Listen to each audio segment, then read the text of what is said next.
Hello, this is Rudy Giuliani, and I'm back with another edition of Rudy's Common Sense.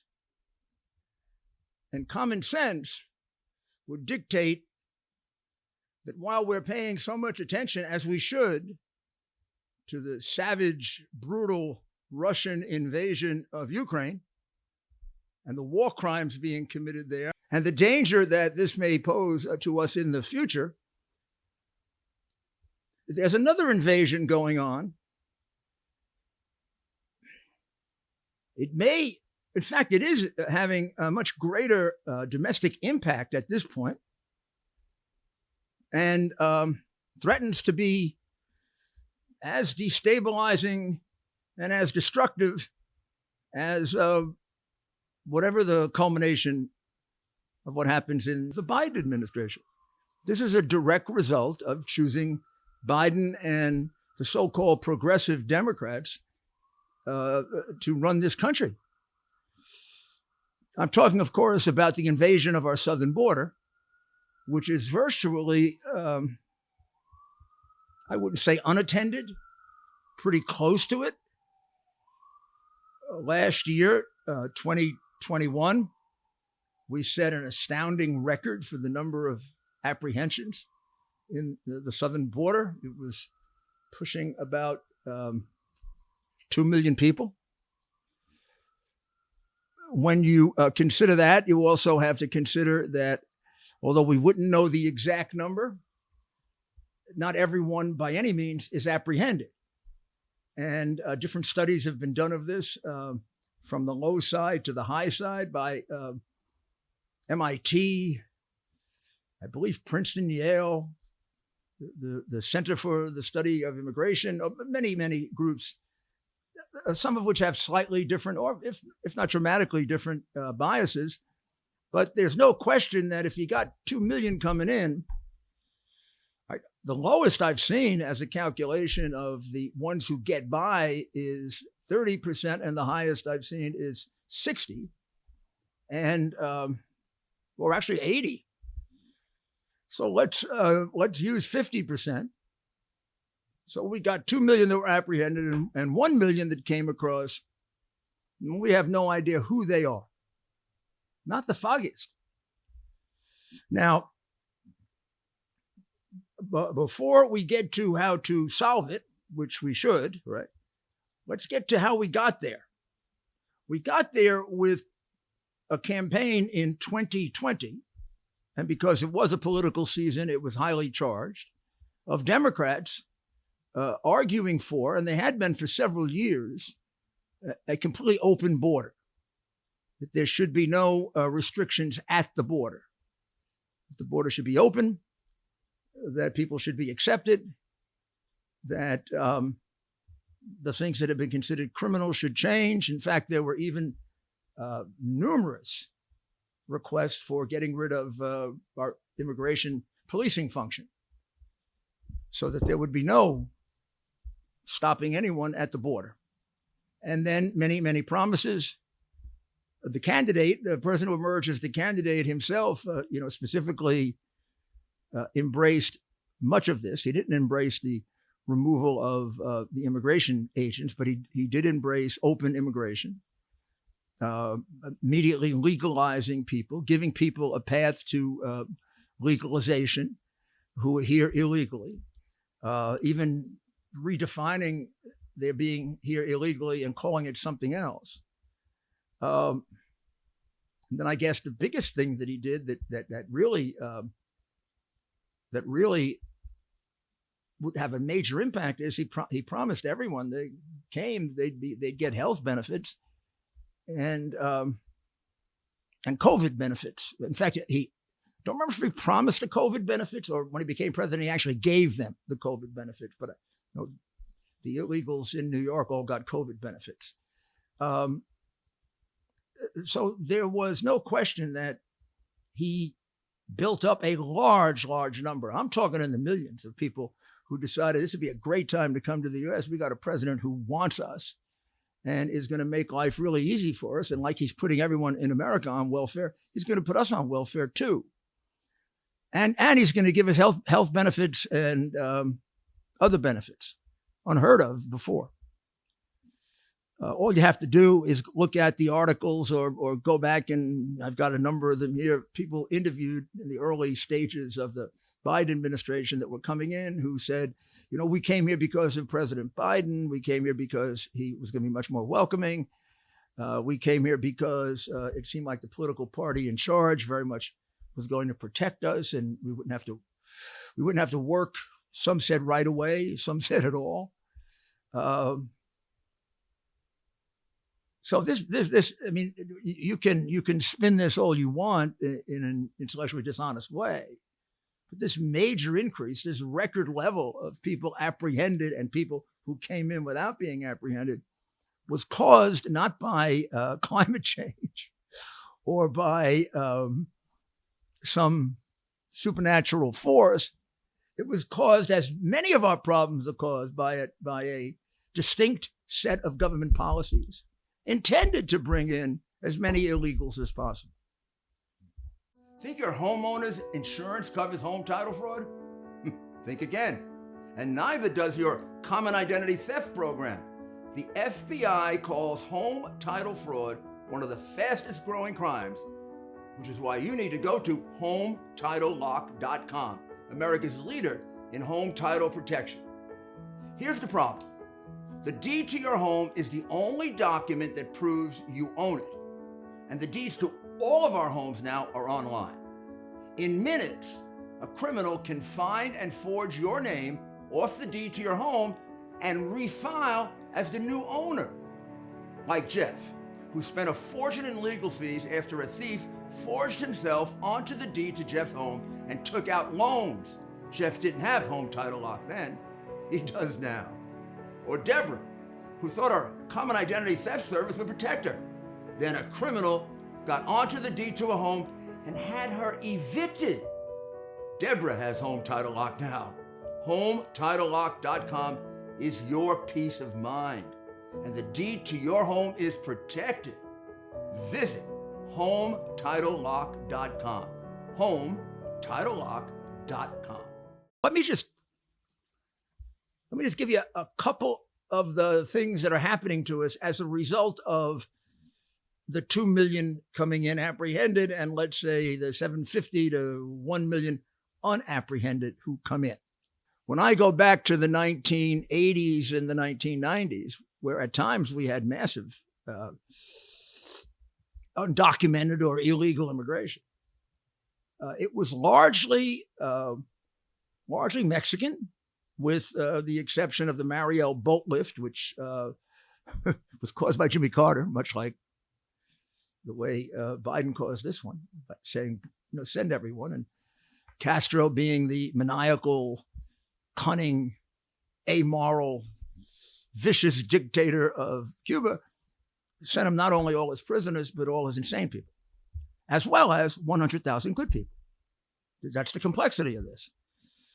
And maybe to some extent the Haitian crossings, which were done by really horrible people that engaged all these Haitians under false pretenses of having jobs and homes, and a fair number were killed because the ships they were on were terrible, and bodies would wash up on the shores of Miami and Fort Lauderdale. But you put those two aside for a moment. By and large, for years, there was an undocumented illegal flow from Mexico. Most of that were workers.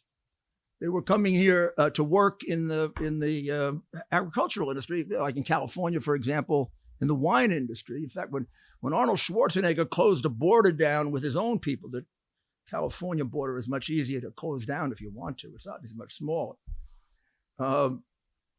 A lot of his constituents in the Central Valley tend to be Republican, and in the wine growing area, which I guess tend to be everything, came to him and said, "You're killing us. We're not going to have a crop this year." I mean, we depend on these people. And there have in the past been programs, making that legal. I think they were called guest worker programs. And this is a very, very different group, and it has been for quite some time. Guatemala, Honduras, areas like that, the Golden Triangle, They come up all the way through Mexico, and then they end up coming across the border in Texas. The border being now different than it was then, because the border is by and large patrolled by the Mexican cartels.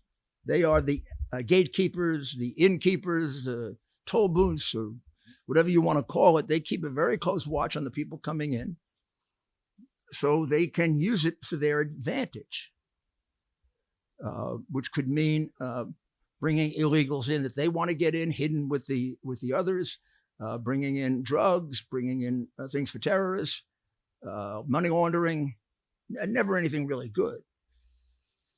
And this has become a gigantic problem. So what happens in the U.S. as a result of this? Let's just jump to that, and then we'll go back and take this problem apart. It means that last year was not just a record for apprehension of illegals at the border. It was a year in which we had a record number of deaths from fentanyl. Fentanyl is a drug. It is largely put together or the ingredients come from China. Their arrangement with the Mexican cartels is a long-standing one and a very close one. And the problem with fentanyl is it's extraordinarily powerful. A little mistake with fentanyl and the person dies, and many have died. They've died from now even taking marijuana. So the idea that whatever your view is on marijuana, is it dangerous? Isn't it? How dangerous? I don't know if you're just as likely to get fentanyl in marijuana as you would in crack or cocaine or heroin, but there have been deaths, and very recently deaths of people who had a small amount of marijuana, fentanyl, dead. Record number, fentanyl in the United States, record number of deaths, record number of seizures, record number of amount that we can calculate, as well as other drugs, other illegal substances, the crack cocaine, heroin, all of it coming across the southern border, much of it into Texas or California, Arizona, but a lot of it through that area in Texas. And when you consider that somewhere between 30 and 70% are unapprehended, and the ones who are not terribly well vetted. In fact, there's been really a lot of issues there with regard to COVID. It isn't a bad deal, and if you get caught, you get sent back. So, I mean, there's no harm, no foul. You can make a tremendous amount of money. The other thing you should realize about the cartels, they are not only located along the border, but they also have substantial representation in most of America's cities. So you can see on the map, you can see, roughly where they're located at the border. But then you'll see those lines that go up to almost every major American city. And in that American city are representatives of that cartel who handle whatever they have to handle that comes from the border. Let's say it's going to be a fentanyl transaction or a cocaine transaction or a money laundering transaction, or even something for the terrorists, because the connection between the cartels and the Islamic extremist terrorist groups has been a long-standing one. So nothing good is happening as a result of this open border.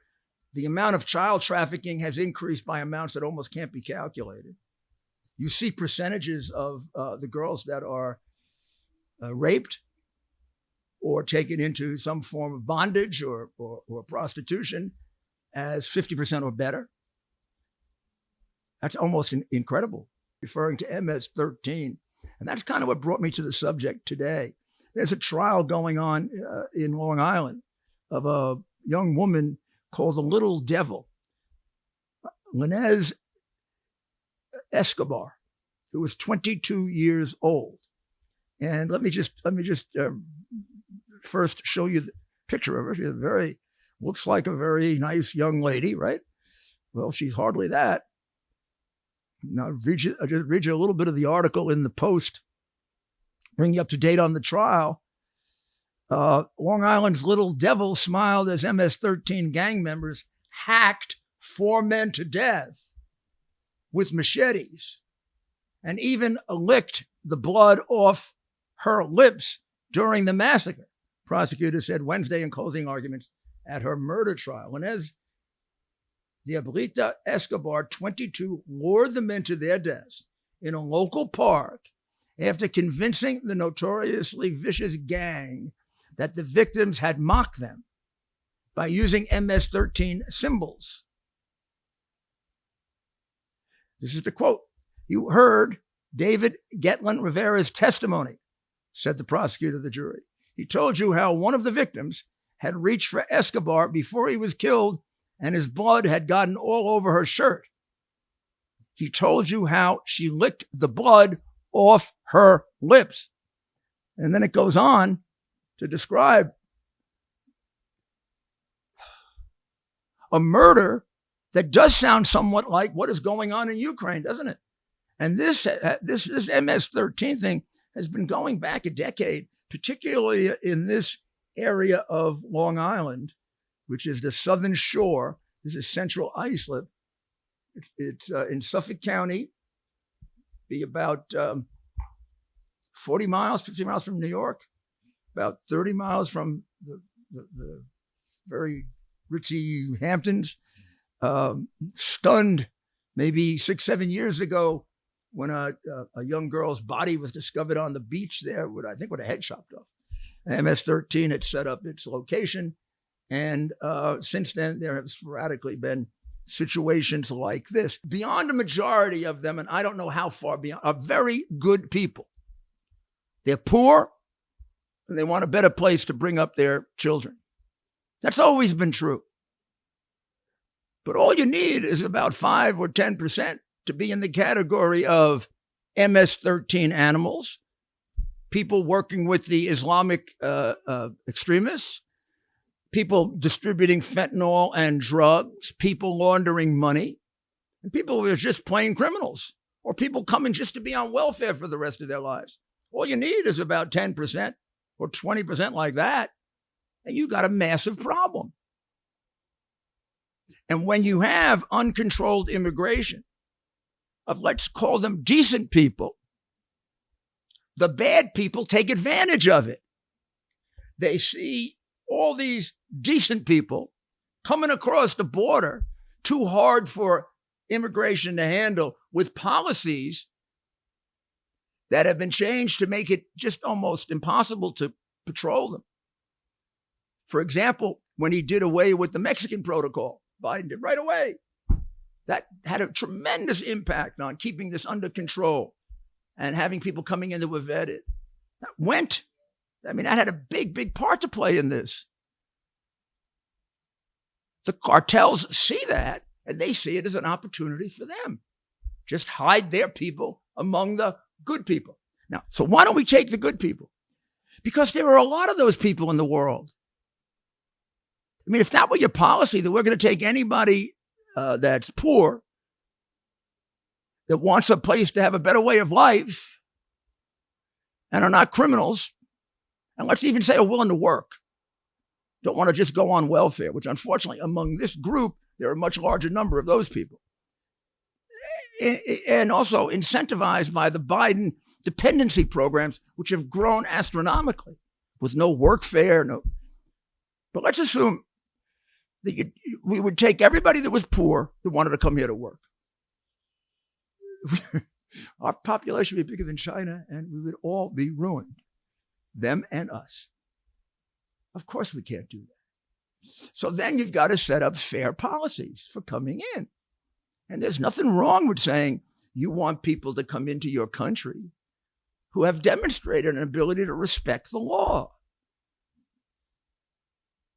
Well, we're going to take a short break, and we'll come back and we'll see if we can look at some of the ways in which we got there, and then dramatically, what is going to happen when the law expires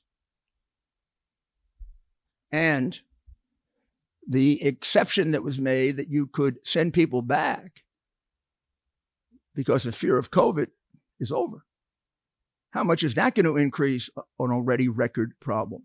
There are some pretty darn good estimates of it, and we better take a look at that before it happens.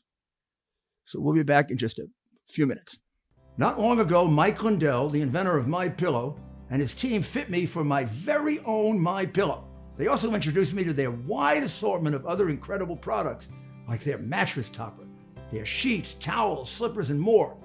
Sleep is incredibly important to me, and I can assume for all of you. It's time you give MyPillow a try and see for yourself. Listeners have helped build MyPillow into the incredible company it is today, and Mike Lindell wants to give back to all of you. You can get great discounts on MyPillow products by going to mypillow.com right now and seeing each of the specially priced items, including those in the radio listener special square. You're going to see rotational offers up to 66% off on products like their pillows, mattress topper, Giza sheets, but also new products like their slippers, weighted blankets, robes, and waffle blankets. All MyPillow products come with a 60-day money-back guarantee.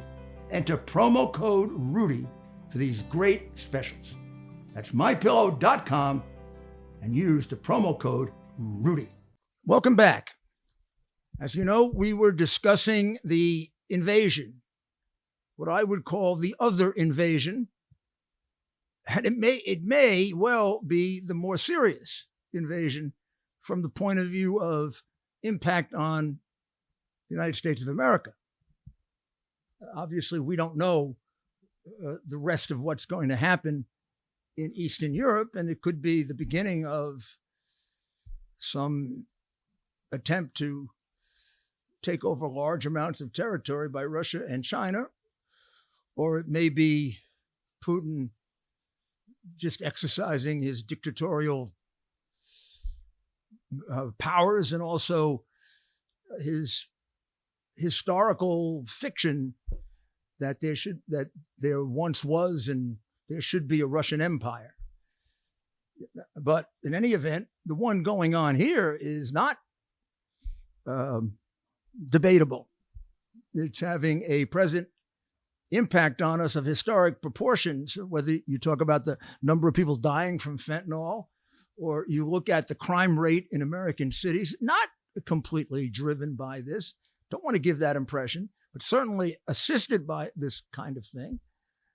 This is a more criminally prone group of people that are coming in. Again, just so that the Democrats don't reduce this to absurdities and name calling. And most of the people coming in are people who are coming into this country because they're poor and they're starving and they live in horrible places and they want to come to the United States. But if that were the standard for coming to the United States, half of the world would come to the United States. The people on the other side of this who are lying about it, they're the very people who constantly attack the United States. They're the 1619 crowd. They're the critical race theory crowd. They're Biden, who says our country is systemically racist. Now, how absurd is that? Why would all these people want to come here if we were such a bad country? I think that the desire of the people of the world to come to the United States is the best indication that we're the greatest country on earth, with our limitations. So George Soros, go stuff it when you say that American nationalism is one of the most destructive things in the world. I don't even know what you're talking about. But you would have no connection with these people. You're too rich, you're too important, and you're too screwed up. But in any event, this can be stopped because this was started by Joseph Biden and I hate this word, progressive Democrats. What the hell is progressive about them? Every single thing they do comes from the past. They are living out a Marxist sequence to try to destroy this government. Soros for the purpose of one world government. He tells you that. Patrice Cullors and the people who stole all that money at Black Lives Matter tell you they're Marxists.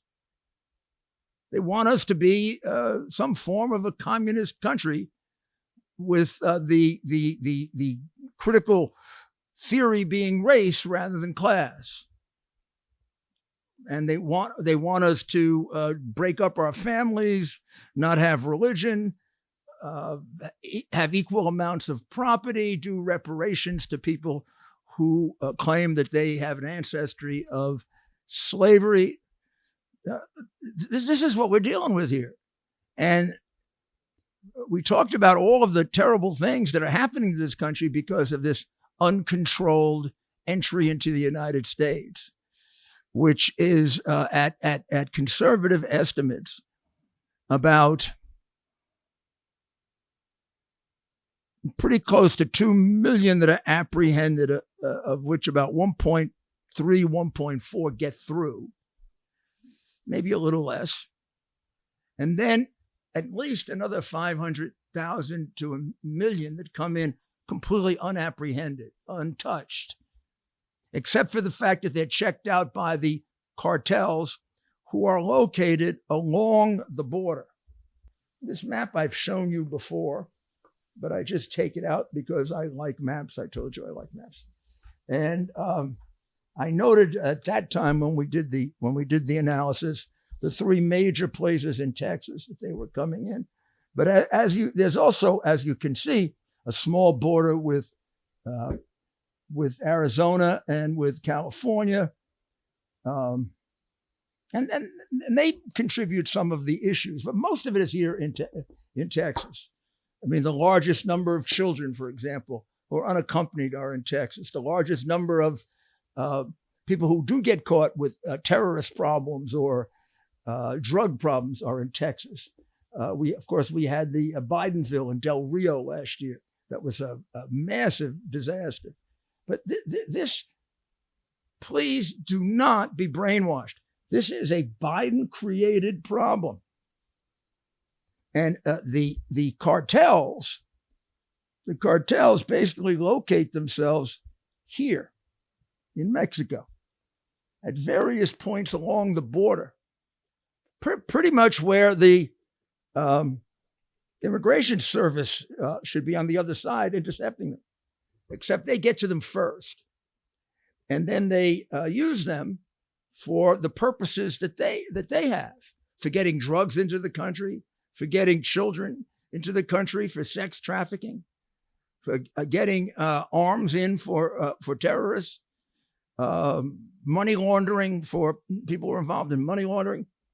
And then what you should understand is that it's not like when you had the Mexican migration into the United States, they came over. I mean, there's much bigger also over in the California area. It doesn't show up, but this is the Baja California, which is part of Mexico, the Baja area of California. The big migration coming in here would be agricultural. They were, in fact, we had guest worker programs where these people were allowed to come in every year to do the agricultural work where there weren't enough Americans that were willing to do that kind of work or available to do that kind of work. And at one point when it was stopped here in California, there was such an outcry from the Central Valley and from the wine country that Governor Schwarzenegger had to kind of let up. Otherwise, he would have destroyed one of the major industries of California. Well, that's a different kind of migration, isn't it? That's a migration that in some ways, that part of it benefited the United States.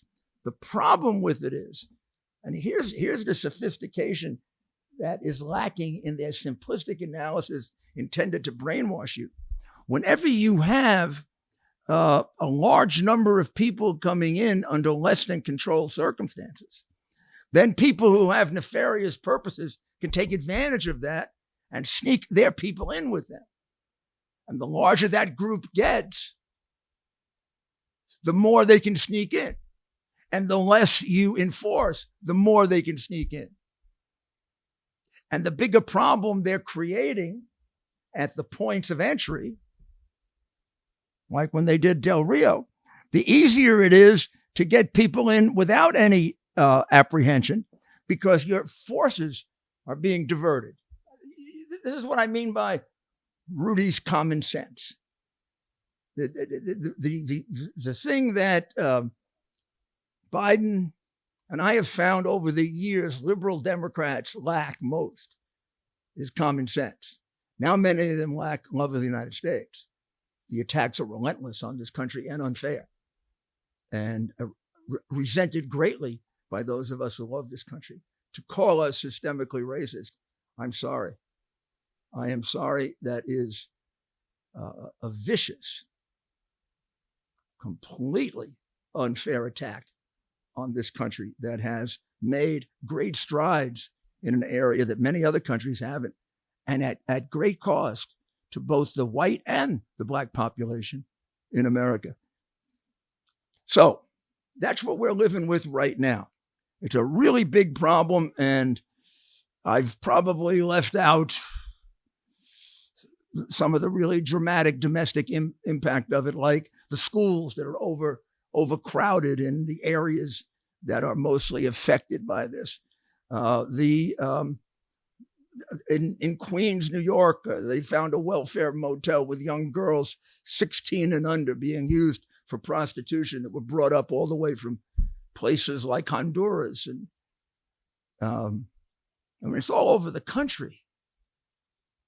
A couple of weeks ago in St. Louis, a female drug dealer who sells marijuana. So I'm going to assume this is not a major drug dealer.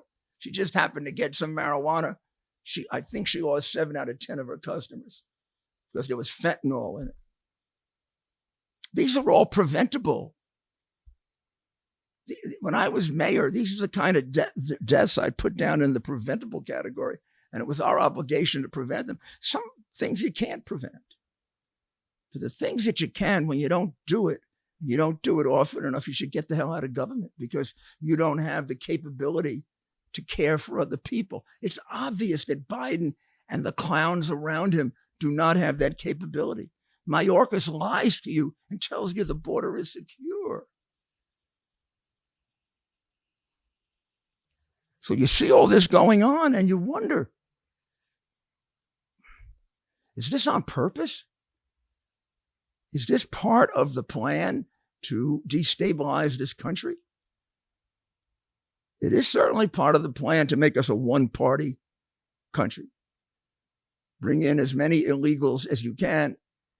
At least at the beginning, they'll vote Democrat. Allow them to vote, as they're trying to do in New York now, where they're going to allow people who are not citizens to vote in the municipal election. It may get overturned, it may not, but you keep pushing the envelope. And then if you become a one-party country, we start to move toward more socialism. We're already socialists. We got more people on welfare than we've ever had before, with the government paying for them. And we're talking about the government taking more than half of what you earn. So we're already past the point of being socialists. We're on our way to becoming communists with government by dictate, government by mandate. And we're accomplishing what Soros wants to accomplish, who's the biggest funder of all these things, which is that we move away from American nationalism and we tie ourselves up into, being just part of the world. Maybe even getting rid of the dollar as the currency, which Soros would like to do, and also breaking our nationalism, our patriotism, so that our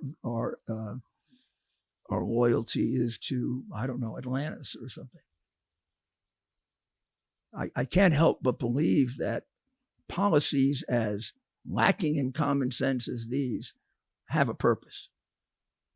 And that purpose is to destroy the United States as we know it. They tell us they want a great reset. They tell us they want to change our form of government. They tell us they don't agree with our values. So, if they repeal 42, United States Code Section 265, once again, 42 United States Code, Section 265, which allows the Surgeon General to basically declare an emergency and prohibit entry of anyone who may be a danger of spreading a communicable disease. Of course, that was put in effect during the Trump administration to prevent people from coming in and spreading COVID. It's been honored in the breach by the Biden administration, who has sent around this country well over 1 million people not checked for COVID. The biggest COVID spreader situation, even more than when the Chinese sent their people around. That is ignored in any of the analysis of how COVID still remains. And the people are sent to these parts of the United States without anyone being told. I mean, flights were discovered at Westchester Airport in the middle of the night. They're all a matter of record. Before that, they were at Newark Airport. They've happened all throughout Texas and Arkansas. And he just takes them and he sends them wherever he wants. Then you got to deal with it. Nobody's checked them for COVID. Meanwhile, the poor kids who are 5 and 6-year-old are sitting in kindergartens where they don't need a mask and they're wearing a mask and being tortured.